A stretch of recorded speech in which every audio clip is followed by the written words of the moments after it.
Haleluya.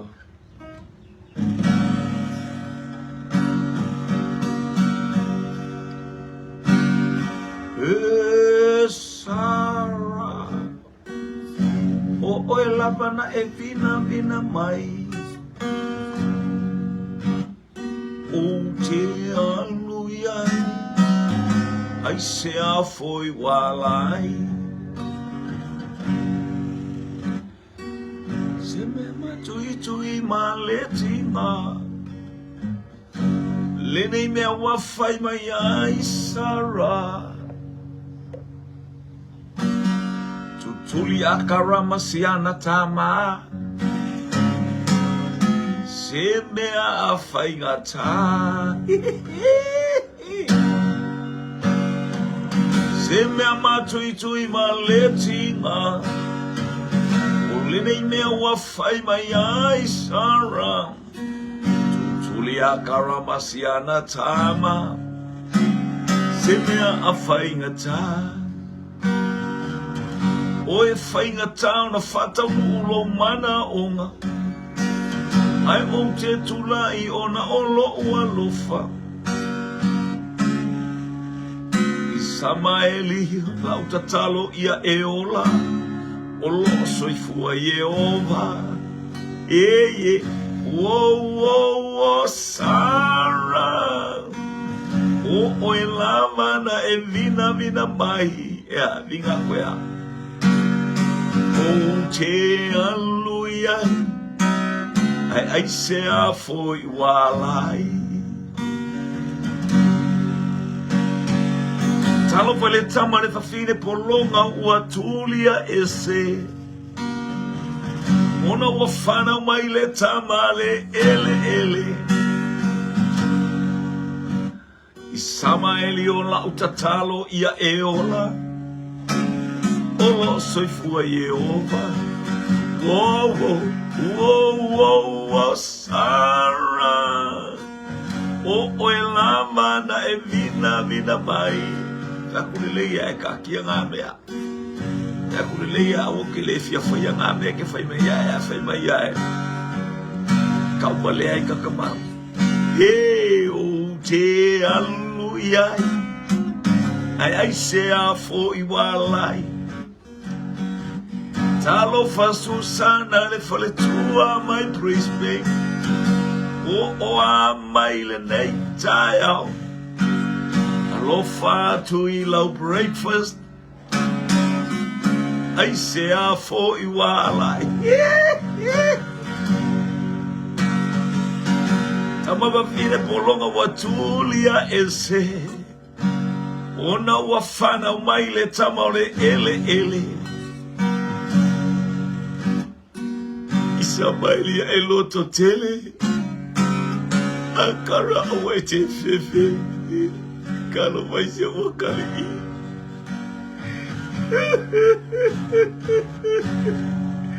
e mea matui maletinga ulene mea wafai mai ai Sarah kuleleia oka le kinga algi mea. Eu te amo iai, ai se a foi walai, não vai com leia. Oh, Sarah, o elama na e vina mai, eu te amo iai. Não vai com leia, não sei me ficar ninguém bem que vai.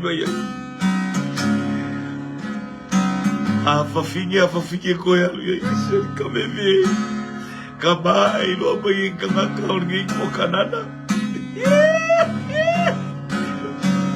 Ai se a foi wala. Oh, Sarah. O elama na e vina mai. Vinga mai so. Lai mo e fa mai au. Au ele fa au mo fongo fole. Ya, no fue con aquí o aquí. Es que había quien que la o la una puleao. Ai se a foi. Wai toi fai mai ai. Se tavi tamano. Uli angai seawa e pisa pisai. Oh, I foi. Oh, iwalai fatalo batul tato waingal ni baeng ole asobi ia leli ia mawalu sabi inga ole tua. Ususina pese e fatau maria e foi fainga ai fainga ta maftangal nei baenga ole taiao. Ya vai se mana esse pese le wote wata watu ai. Ya e fatau foi ya te tato tato limba tete. Ali tavi tamanu talofa io. Eu te lovati a muri anga e lima tete mano muri anga mole ngaru nga vi ile li lo futele atu talo Susana feta linga vi ile li ulobai ainga talofa nga vi ile li le baenga ole ulia nga besta Erilin ina fa nga misa talofa ni ile atua yang le ya tu le atua mo me fo vi ile li praise God. Vai o tupua fui fa ololo vi eleli. Hallelujah, praise God. Timothy vai papa. Sao te vaseu. Ia manus ona mai tonu o. Hallelujah, tafuna America Samoa. Tano basa family talofa ia bro. Ainga foi mai Seattle. Mali le fine Juliota Willy. Se me amato itui maletinga. Olene me wa fai mai ai Sara. Oka se Sara se mo kwale ma fo kile nga mese. Tuturi akara masiana tama. Ainga ka ke no foi erguia. O macau era curia quando vinha o cano vai. Tutuli a karamasiana tama. Oh. Se me a fainga tan. Oh, Sarah. Oi, na mira mai. O te aluiai. Ai se a fo igual aí vai lá vai pegar mas não é muso que ele se fez com cara se ia ou se vai no mercado com fanga uma ninguém me é falam não mai cor falei uma cor caporengue lo que cá o ngica sorry eu vou andar lo le fa com o Sarah. Ai se awa ina mina ba o te alu ia le fai ka kuspa ia barslo moe ala rilua ai se a foi walai o Sarah ai se awa fa ape ai ia galera le fa ko man le caro fa ko le ia ke oe. O que muso e fainga me o makua kele.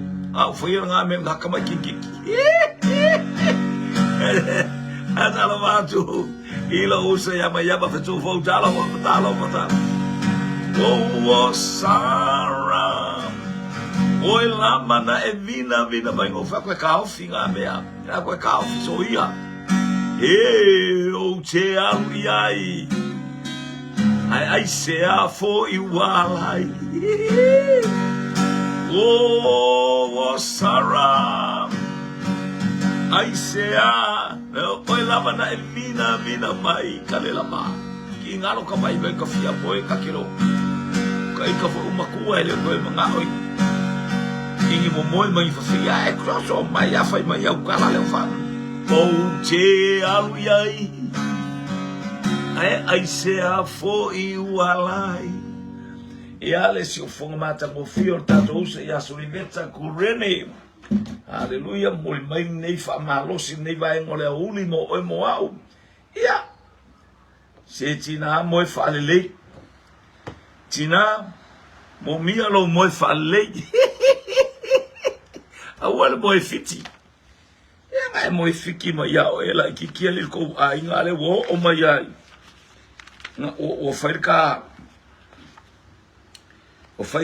au ma makanga ko kele o ma ka wale ha ke ya vi ele atual nei ba enga o le tae o le fatalo for so falolo to la utele ma walunga mata la si mata ngofi ale akar ke gele on alo sor ke gele kupure kuluku sole ai lo uso Susana ngale ia nga ia pese data kata matutua ia le ile nei tae o le ai ngole fatotua ia maole ori male fia pa ia pe tau fea songi tata lofa fai mea uma vi ia ile tua suafa manu malolo tato wali tawa yoane ta lofa vi ia leli ia nga le fa ali mai steni le ua masa ale puwai agalo wapas awal boy savari sole alo ke gele boy savari susak ia le tua fa ile tua ia na fa manu yanga nei tsaya manu ya samo nei haleluya ia vi ia le ia ngale yo le tua male pa ia le tua isio tato ainga mai atu ia mata o le nganga matitulatu ile fia mai o le aingo le tua talofa fetu fo mayama talofa ba tupu fui falolo vi ia le ngalo semisi Anthony Tanuasa Susana fetalinga ia mai lato umusafa talofa tu ai ia vi ia le malo tatum foi tatu bol nei por kala me fia fia fatasi mai o le nganga pa ia with the pouring of Holy Spirit upon us. Hallelujah.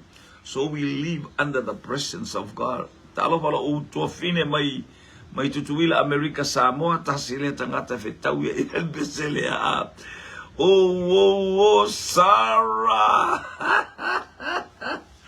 ia le ia fa talo fatu lo to pa ia mo to malu ia le botau no mai teni ai po mai ni supo on nei vai ngole a uli vai enga vai tau maftanga ia e tu ane ai masau supo haleluya e pe ona ia isi na vai ngole upo le atua ia tongi ai o se vai nga o se increment nefa fa man tu e fa man ia ila supo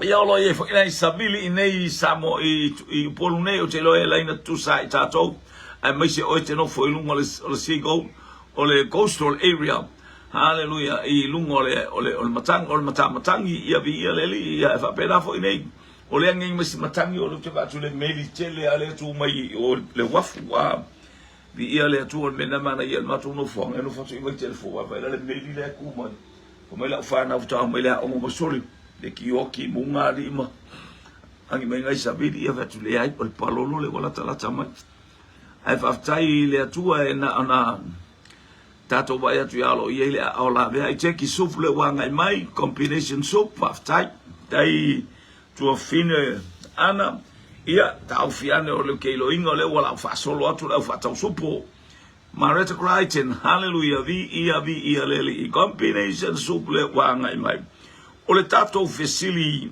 le ofeo nei mea na mua tupu o le sola o lota ile maunga pena mua liu tupua maasima lona to olua. Na mua liu tupua le fafine pena mua sola lota ile maunga ai mainu maole ala. O ka siu pipi mal ola sole se ua ya se kueli pa lengi ya siu pipi oi sole. Male risa se no ke kai au kuko ke ngofo fase e me maka o mai o siu pipi o nga pipi ko me nga fai ai tu ta ngofi sen ma ya maka o siu pipi e se ko le alo lo fari o mai siu pipi ai ma poluari ai o nga pipi ai wo ai fai mai o la fala siu pipi ya le tua lua nga po talofa ia watoi fa mai senga tato por kalame ile ainga o le usa ia Solomona haleluya afui maono Solomona i tonu o salani ia matatufu haleluya sunga fa ia onga e pe ona ye bala au ia le atua ile tina o le ainga ia ngale le i ma fa ina fa mai se le nganga o le lipa ia tu Hallelujah mo mole ainga vi ia le atua. Ia anga le le atua I fofanga toe mo toe te mo sio tato tua fine po le tira vi ia le li. Sheli beniata fala lo talofa. Hallelujah, praise God. O feo nei mo tupu. Mua liu tupua maasima le fine ia le wa mai ngalo le aho le tali mo oh praise God.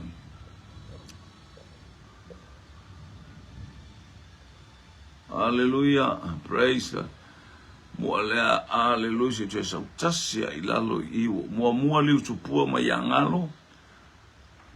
Vai liu tupua fatai liu tupua fitu fo mo yava so mo sorry Maya fitu fo mo yama mo liu tupua maya ulvai ainga hallelujah liu tupua ia hallelujah ngalo liu tupua hallelujah anatongia liu tupua hallelujah vi ele tato ia Marita Crichton liu tupua to luolota ropeta pele masina talo fale ainga hallelujah mai manurewa sola ile maunga maya Anthony Tanuwasa hallelujah praise God o feo nei mo mena mo fai na mo liu tupua masima pe na mo sola ile maunga ana tongia la usunga pasta ole masina foi le nei e fai ai le aso of time a America Samoa I don't know November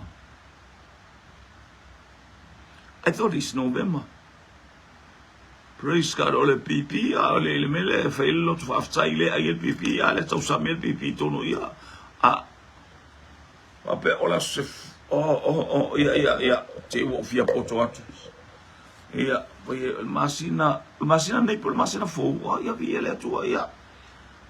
Pi ele li, ia okay, lo foi la fai fo ni malanga o ku se iba ai pipi. Ia, va tai, ai mai no e mama ole ala.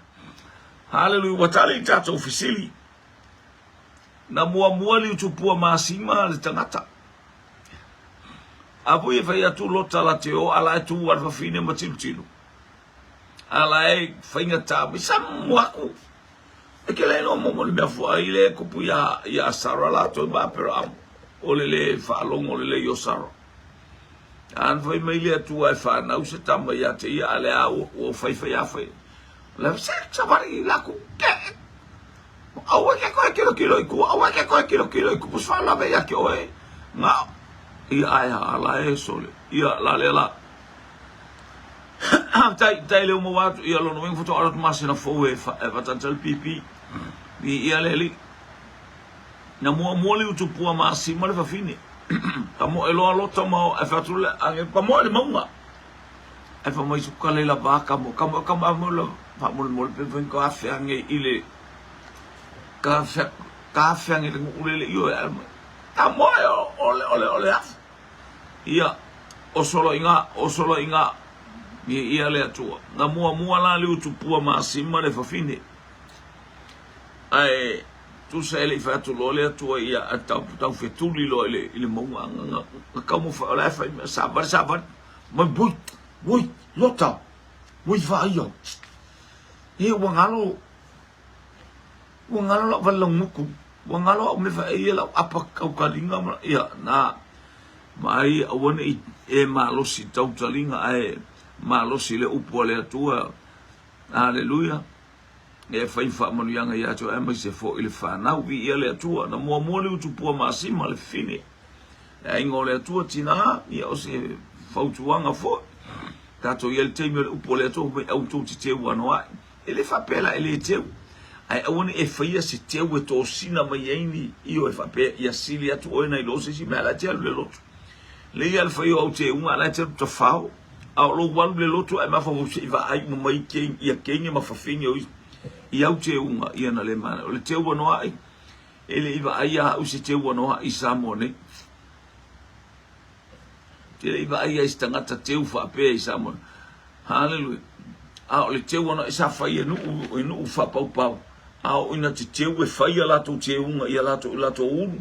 O unu o whawhine alu anga ilunga whakua ingi fa ku en ke wa ba fa le me fa le pale angina pi fa pena le mo lunga la ngol pale angina le pale sa el tamai tai Samoa ia ole te wono ai ole so tu so le te wono ai fa pena la e fai le feeling o le ulu na mai ole fai le te ngole ulu e fai na fa tu le lunga o en si povi o en ia ngi si manki fa pena ai ka le sai le va lango o tangata o tunu ula o le teimina amatai tala inga i Asia iti na ma ai le sa ultala na auto te wono ai vi ia le ali langa e tapua i le nu i atiana i Efeso le atua fofine haleluya na va pena atu ai Paulo le fo il fa punga le Paulo o volto te o ne tautala se fine langa na fa fine a fo la unga ile kalesia na tiana i Efeso leo i intama ele la westa malo langa le atu fine salo talofa la inga Christ and Marita Christ and talofa hallelujah so ele man awal tase yala umata le se mea kusa long mai baila nga wal ngo fo masui mai yala umaka wala fa ya fo ko lo umaka wal fo nga le atua ai ole uru akoa hallelujah na ile ta otato ole ya ole uru le o keriso io le wa mai le tama ya mai lo mo na fatonunga na mai le tama ai maka ai kalinga ai le isu o me umanga fa ka kama e or kama ai me umanga ko mo ai ya le mu ko ka kalai ya le upe tautalai ya ole le anga ia fa pengase oskai a ole a tulang ola umata ul ka fuki ka kola umaka le anga na ye le pokala mele tu ele che ya tu ele tu vai nga umartino e ia le vai nga mana e palo tamo te fa au le yo lo mata pe ate o sau lalo i lalo yo fonga te ua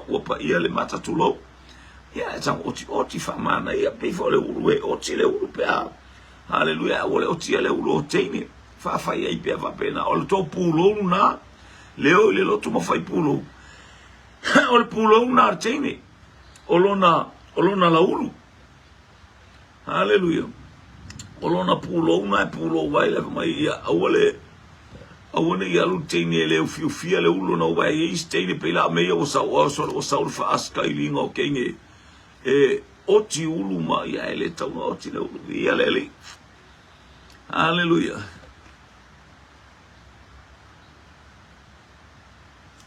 ia na ia pia fainga na awone i faia se me va pena i tatu mata ma haleluya fa mana ia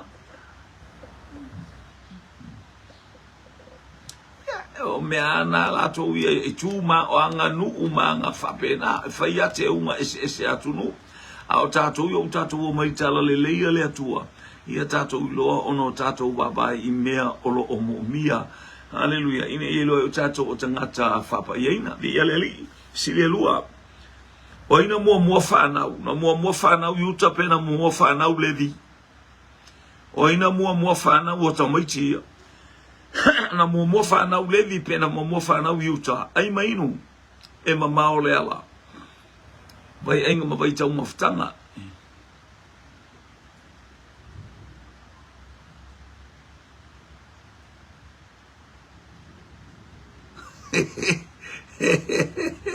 haleluya o tase ia tangata pulpulu bata ai mafu anga na fai ele atua haleluya atilo am tato tilo ele itu ua fu ele atua se me ile tino tangata langa le tangata ole atana ole ekalesi ia fai ma fata ita inga ia le wa pasi mai le potato soup malo lava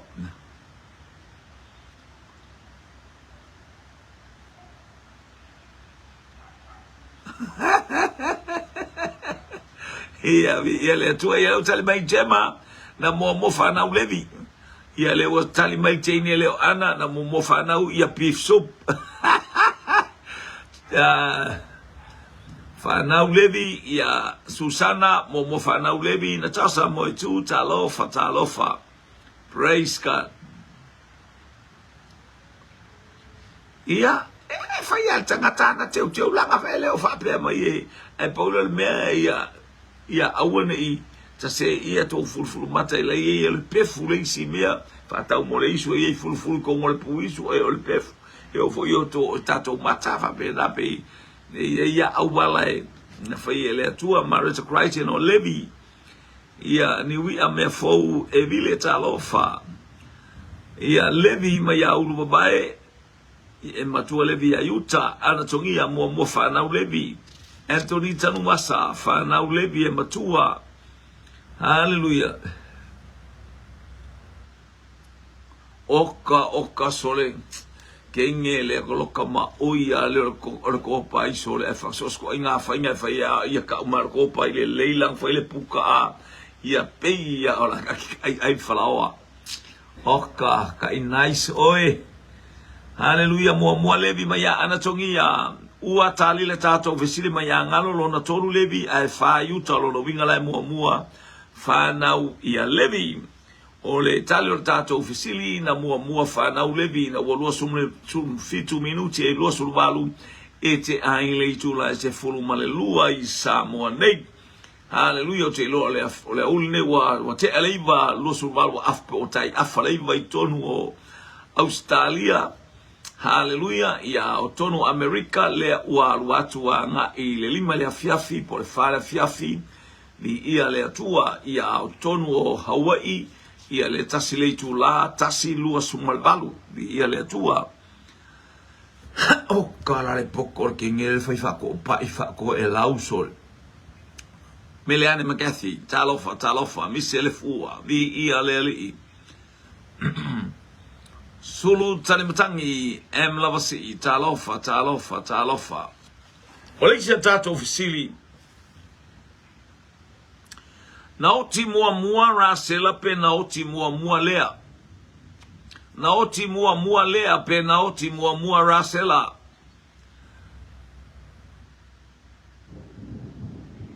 Oka. Lale wasau lale wa faimel tau follow ala wa me imelo mo ko mangongo ali e faimel kau follow ai mainu anga imel tau follow nei vai ngale oli mai manono hallelujah la o mai fatasi mal supo praise God hallelujah oka so le vai enga mai tau mafatanga ale ainga ole fatu tua ai mainu ia to asaunia tu talofa ia lai fa mai ngalo sori I vai puka elelei leu tele mai chema na mo fa na rasela mai chema na mo fa na rasela hallelujah ai mai no e maule ala ngalo fa na mo rasela to fo mayaba so ngala vai fi au ya mayaba praise God mo fa na rasela ulu vai ainga mo fa na rasela tu salatali mo susana vetalainga o leu tela tu mo fa na oi na mo maliu o sole vai o mo oti ya rasela dai anatongia mo rasela ropeta pele masina ya ainga mai manulewa rasela hallelujah tamatutuila Amerika Samoa taafuna alitasi at tanumasa mua maliu silo matua rasela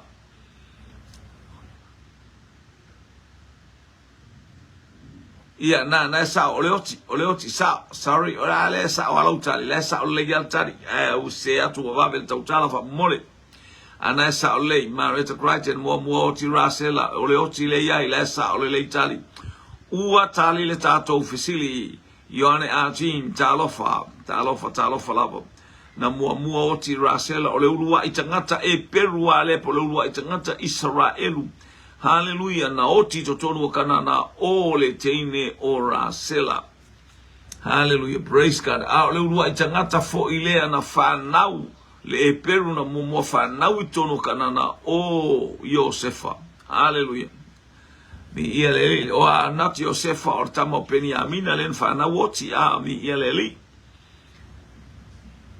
iele tua ya O le tatou fisili, o ina mua fai mawhaamasino, ki tiona po ye fata na momo ye fata pena momo ki tiona fai mawhaamasino, ai mainu e mamao le ala. O aina mua fai mawhaamasino, ki tiona po ye fata.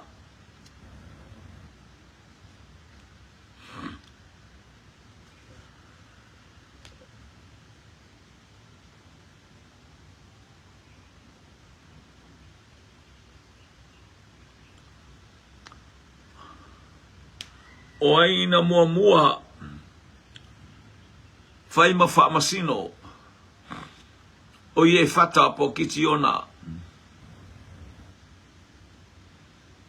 Hallelujah, hallelujah. Tema o kitiona.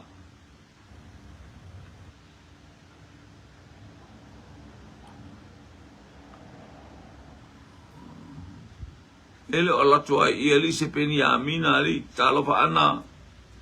Ke lo bo so mel peni amina ai po se peni amina o faile la kuka la ka folo maana ia lima kitiona ai balu ye fata ia leo sautala fto fo mayava kitiona a tema kitiona ana kitiona Susana mua kitiona Ropeta pele masina kitiona misele fua talofa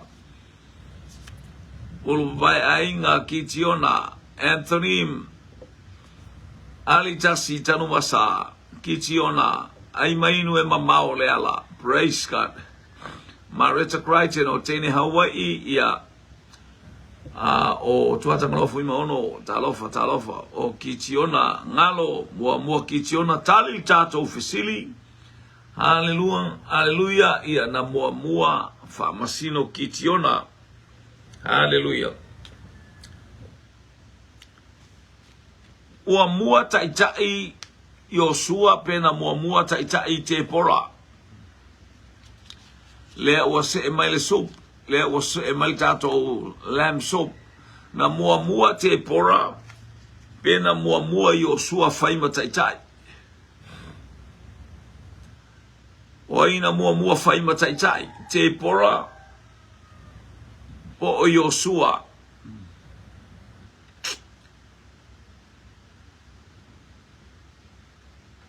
Ia I saolele ia tene la te mo ke ia lo so mo yo peni amina ali e po tau mo tene o fala ia langa su fai anga su pori a ka ia le tua ia le wa ia fa yo peni amina na mo fa na kanana o na la ele ia la tu ele se visidi le sa uta watu a peni amina fa na kanana mo fa na kanana a o rasela na mo oti o le au e peru a sa fa o Yosua tema mai a tema Yosua fa mata itai tu fo mo yaba Yosua haleluya Susana fitalainga mo Yosua haleluya ai mai no e mama le alava ia le tu fa mo tu mai Yosua mai iwa a chilo tanga tengo ia Yosua ali ia tali mai tenele mai haleluya I manurewa o Yosua ropeta pele masina tali mai tenele o molio le aba America Samoa Yosua lea moe tautai talofa tali mai ia alitasi mai tafuna America Samoa tanu basa family Yosua ai mainu e mamao le ala ua sa o le tatou tali a ia lea o tali mai Marita Crichton Yosua o katai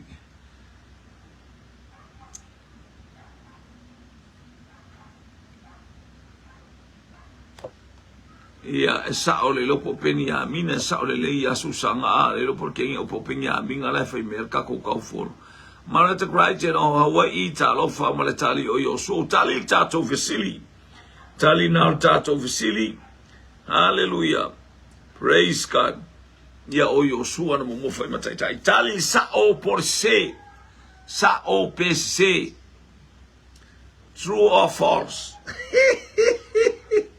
hallelujah O Samasoni e mai le itu ainga o tanu.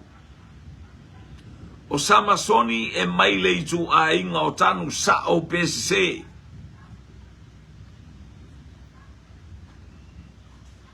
Ia lela sa o tamo Yosua mai Amerika Samoa. Ia ailos faita o folo. Haleluya, haleluya. Stali le sa o PCC. O Samasoni e mai le itu ainga o tanu. Atauria tsuma lua itu ainga o Israelu.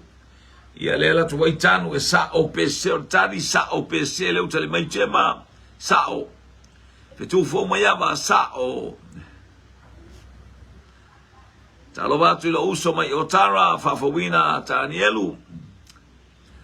Ngalo sa o. Ulu vai ainga sa o. True. Susana fitala inga true sa o. Ana tongia sa o.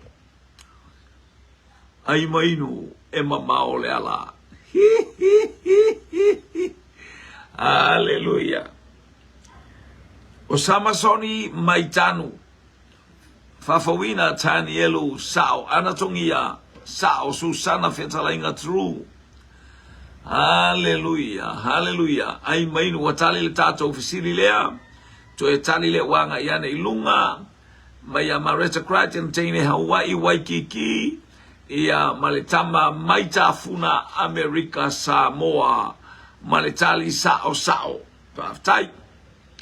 Ua sao tato utari. Iselmana ia a. Iselmana ia ole. Tato wasenga esos to inga awala ui mai to ilfa ya onga e lo le wasenga true or false. Aftai tele lava ya ana leile ali il fa wino tato poco la metto su mal minuti e ai lei tu la se fulu malelua. O Naomi o fa fine Moapi. O Naomi ese Naomi tu asivi. A o Naomi o le fafine Moapi. Sa o PC. O Naomi o le fafine Moapi. True or false?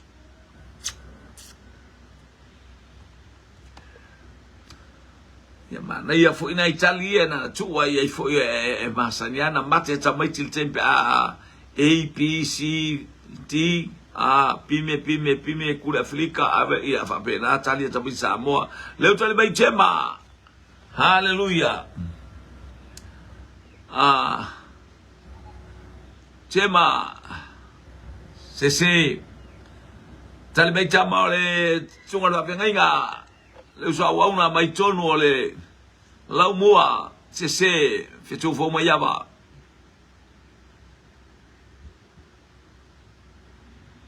O yele te so se mela ba tutuile te anga ia pa se mekele. E kele mo e tilo mo le ava sauitai alu le wafu alu yutai I fanga tongo ma e o ai tia mai tele mo le ava le no fortene le susara fitalinga. Haleluya ma le tali se ia leli.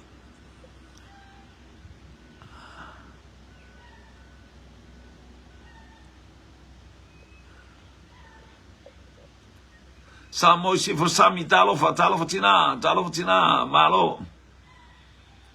O so o lo karinga mbaka yari. Ale. O mamma o le mele yel tato o le wa por vesili e ale ai. E fitu arfsili mua ngale amata tato ale sa wai samo sam talo fa. Samo si fo sami talo fa malo le soifua. Haleluya. Ya maluina lavinda saneribi talofa. Le watali bengalo sao. O le fisili le tato te nei. O Naomi le fafine mai Moapi. Le watali bengalo sao. Le wei tangata le umatu ilunga fa mai se Susana. O eles ya na Susana. Fetu fo mai yaba ya matema. Vi yeleli. O le fisili le wei ai. Ia le mai ngalo e sao. Fafawina Tanielu se o le fafine mai sili. Vai a fai so le fafine sole, a fai so ka o le ngu, mele kupu ale vivesi. Ia, hallelujah.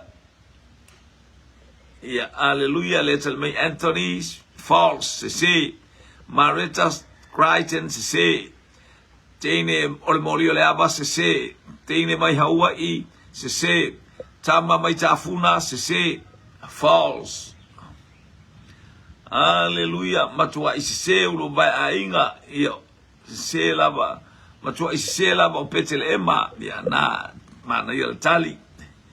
Sa mo isi fo sami to sui mal leo tali mai se.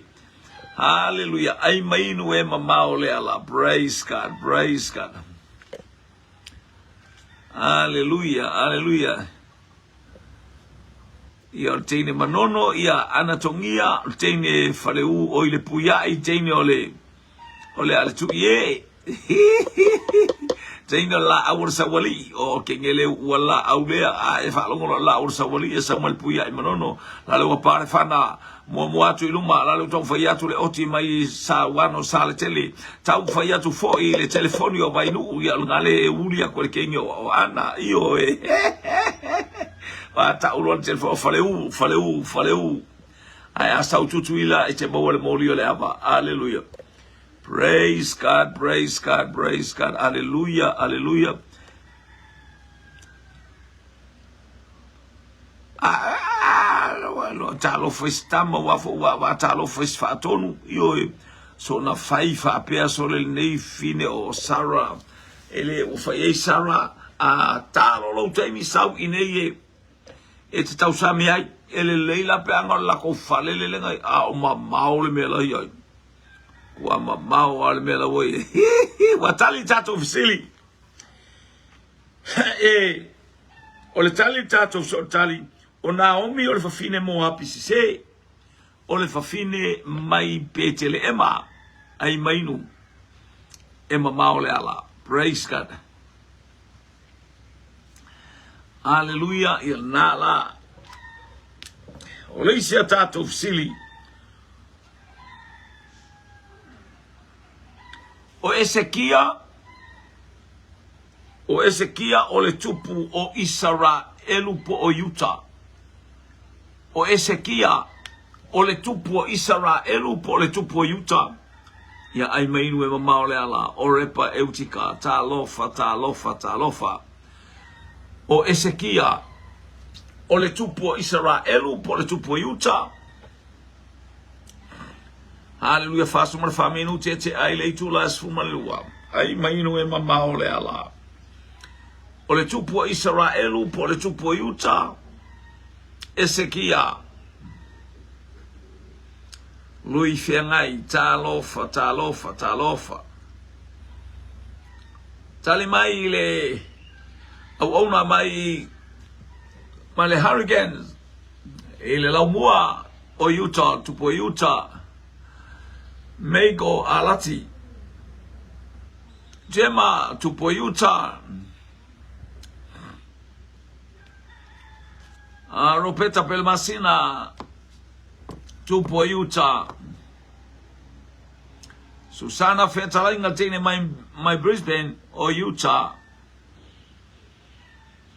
Ia wa lele o saulunga kumaloa o saulunga wa umanatali la nasua. Aisa moe talo atu lau sunga na fatonu. Hallelujah. Aisa moe tate va atu fia ayo mata fafawina tani elu mayuta eskia pala aiset o le tupo Utah maya tema. Hallelujah. Ia wale o fafelo e mel vasenga ale pisil vasenga faingo mea onga ngalo o tupo Utah. Hallelujah.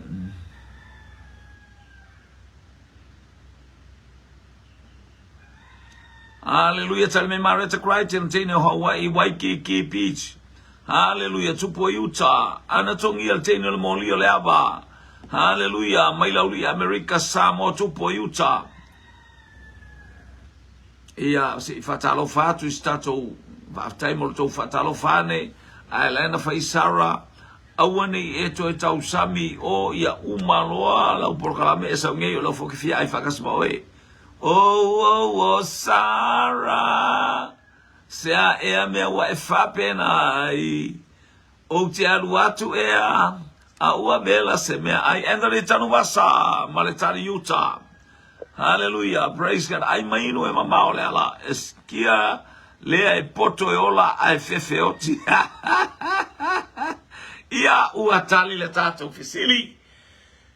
Ia esikia, ia awanga i mainis tali o le tali o Utah.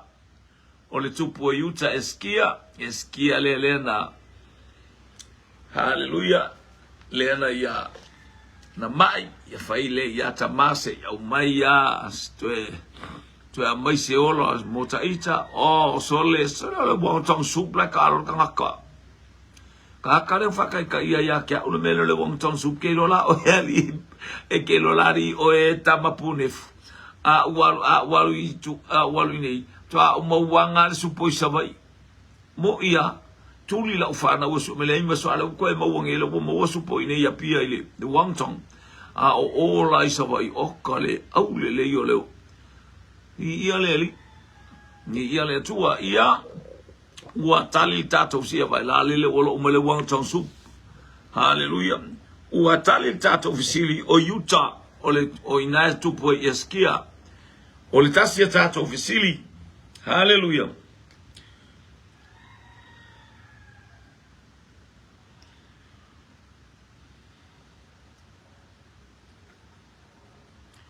o fele i tu malo e ia ina sareta.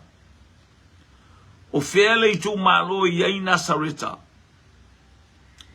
E karilaia pe Utah. O Utah po karilaia ia ina sareta.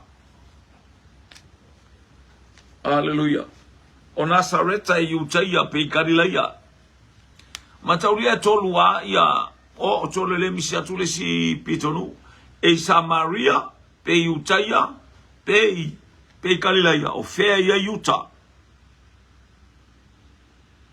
Ea ali sole alo fatu fai fia awari, ma ngai ali, ai mataulia awa fia ko i. O fea ia Nasareta, e Utah, pe Samaria, pe Galileia, ai mainu e mamao le ala. Lele wa fia sunga I fafia ngainga e tali le supo le wang tong so. Hallelujah. Ia le wa tali mai ia le angel taupo tamar punefu e Utah tali mai chema I Galileia. Tali mai ngalo I Galileia. O fea ia I Nasareta. E Utah pe Samaria pe Galileia. Ngalo Galileia chema Galileia. Angelu tau, Utah, Susana Fetalainga, Galileia, ai mainu e mamao le ala. O Sara, tua e fai anga mai, se walangona lava, ele angelu tau le fia ai, se vai wa moe, o lea fato ate I mai a leo fai mai sa tau sa mila na wang tong so sa fata kariai a fafawina tanielu eke fai a kaka a kani so lea tangata nei mai o tara o kaka esele e ngofa malo ke fuar ka vale leo e lako Anthony tanu masa hallelujah mai Galileia Fesili to tasile lato fesili o fete mawa I Nasareta e te mawa I Galileia pe e te mawa I Samaria pe e te mawa I Utah leu tali me rope pele masina ropeta pele masina o Utah to tas stato tale mafiti lunga hallelujah belwana I lunga hallelujah malo le tali fa tai fa tau tusi fa tai fa mea onga sala senga sole esel fa mea onga li o le tele lato fofuanga mo lato ngaluenga ia le wotale mai e sau mai salamumu ia ai salu tapalolo ai sa ta palolo ia ua tali la tātou fesili ia sau mai karilai ai salamumu o Nasareta e to tonu o le tu malo o karilaia o inana a mata ile misiona Yesu haleluya le fapeane ai le tusia a Isaia o e foi se pulona mana fatali o le nu sai le manu o le ata le oti a walwa ia te o le mala malama o nu ia sa mua sa iai misa mataua o so fa inga nu ese aya lele wa amata mai ai le tala inga Yesu ke risokali laia i to tonu o Nasareta ilona nu o lona winga o le ai a to yu teia na fa a upenga e Yesu ile upua le atua fa taima reta cry tena maritali kalilaia o le isia tatou fesili o le ale la au na tui ai ave fai ai le manua po le fula sai le tino Esekia ua mai Esekia la oti ia e ona whaatonu mai le ia Isaia e fai ini fafine e o mai e tui mai le la au le o le ale la au le na au mai sasa pe fa malu ai mai e tu le tino haleluya sa ia le boil ia po le mai sua po le aseva engole ma ina ia na ia fa te sa mo si fo le tu tanga le tu ma tu tanga o i kalilaia fa tai ia le utali tato sili sa o le lei haleluya olo fisa mangele talofa o le ale la au na fai ai le manua po le mai haleluya e lo nunga tato i le mai sa i se mena tupu le tino po le tua ia me fa epi se sila ilangi ia po mai ia e masa ia le fa mai na abe le utale mai fitu fo mai ava i sopo manunu ama talofa o le ale la au na tui ai ave fai ai le tino stamo o stoina haleluya le watali mai tato tali mo mua mai tama la mua ia tali mai fo i lo matua mai miro moa o le fuefusina haleluya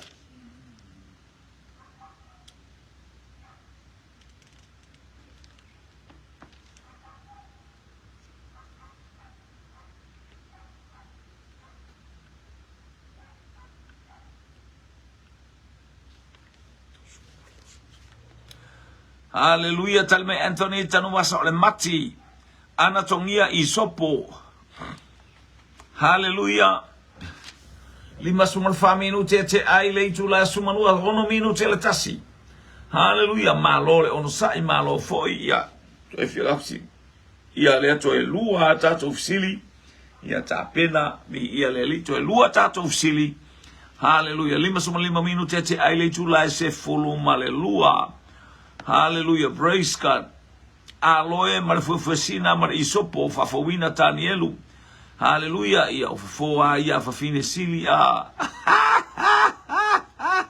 leute William dalofa victory jema ia ole watali tato ofisili ole mati o poto i mati len fai meltala le ia le tala no mai le tamaiti le mai tono le makalafi ia manaya haleluya manaya talia mai le makalafi le fa pe mai tu fu mai ava le poto inga mati na tor sumal balu tusia a Isaia tor sumal balu alor fa ipu lua sumartasi awasa fa yatu Isaia ia la to abel poto i mati poto inga mati matu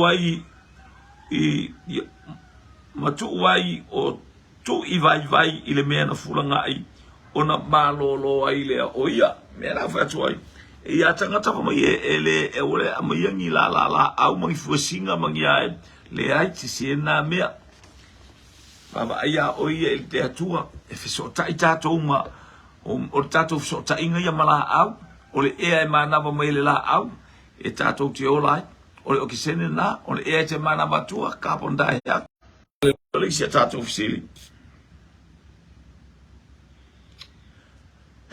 nangalua te malo o fai fato anga o lafu manu nangalua ya mosa ai le mafaina tu uel te malo ala na fato anga o le ale fato anga le e esse ale le povi esse el tau si povi esse el tau susu el povi ia ai fia fo ia mosa fia fo ia mosa fa te marita Crichton poto inga mati iwa ai fia fo ia mosa faile faile fato anga mole ainga a walti na mar fa nau ia ngoi se fo fia o tangata e taurfu ia fua la aulea ole ale la aulea po le fato anga le ngalue ai a mosa e ese maile leo ina o le lafu mano o povi ma moe mo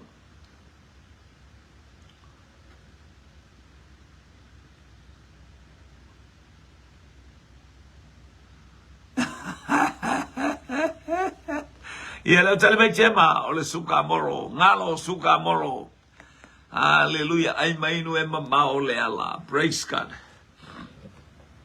ai fa mai ai ia tamaloa ina o failaf la natala ia ele fai fi au ia nasa fia tama au tu mal fai fi au na in po Europa amo fai mai o saul tangata le fa mai le o au satalis fai fi au po au satalis os taulanga le au satalis profeta a esa faila u fato anga o tangata fai fato anga tau mal fato anga le utali mero peta pelmasi no le suka moro Anthony tanu masa suka moro Susana fetalinga suka moro hallelujah ai mainu e mamao le ala hallelujah hallelujah Marita Crichton ia le wa maua mai le tali o le suka moro mai Marita Crichton ia talofa o le tali lo tato fisili o le fato anga suka moro hallelujah fitu fo mai ava fa tai tamal la mua por sunga le uso au una tama hallelujah o suka moro e waki wale talofa ole tato tu e fisili le la anga yatu hallelujah ole ale ngole ba ana au mai ai tala le mtaunu sapali il moto is sifo ia po ole fasale le anga o ai le ngole ba ana au mai ai le tala le ia le atua fa malo tato ainga fa malo fo itali fesili fa malo fa imea onga malo le tau pati bi ia le li a mosom tau mata po fitu fa bo sumal fa na ia ile meta o suk o le fato anga suka moro ar tato to fesili o ai le ngole ba ana au mai ai na au mai no mai ai paralangi pe na mai ai missionary na au mai ale tala le chema sabari le file mu ngalo sabari le file mu ai maino e mamao le ala praise God hallelujah tato to fisili na Susana fetalinga sabari le file mu anatongia sambali le file mu faftailo to fine fai tau folo fai supo mi ia le li ia la votali supo asi ale antato fatonu ia bi ia le li praise God ole tulai li male afi awina atu tato polo kalame taulanga afi fa mole la to mai le tisi luma a la to fatonga to e tutu mai luma langa felfono a mato nei le tau le ono fa mole praise God mi ia le li fetu fo mai ava fa tai to fo maletali fa tai lo sunga o le sabali o le file mu Marita Crichton mai Hawaii sabali o le file multini le mai tonu o manurewa hallelujah ropeta masina hallelujah maletali sabali o le file mu Gemma sabali o le file mu le ingoa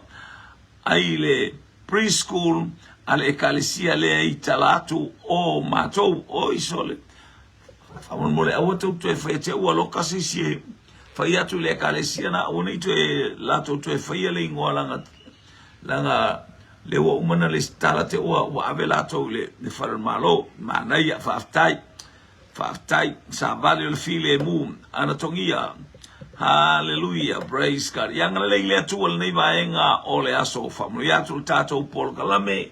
Hallelujah, itu va fine mauso au na le tua ma ilato umo fai on tato. Ia I watali tato fesili ole sabali ole file mu messenger of peace. Hallelujah, na ofi mai manga yatu ingata yo sabapali. Ia lo ia ile maafa manatu te le sapali. Fafsa nga il farsama le maafa manatu ia ima le vai tafa. E fa malu wai so se tasi.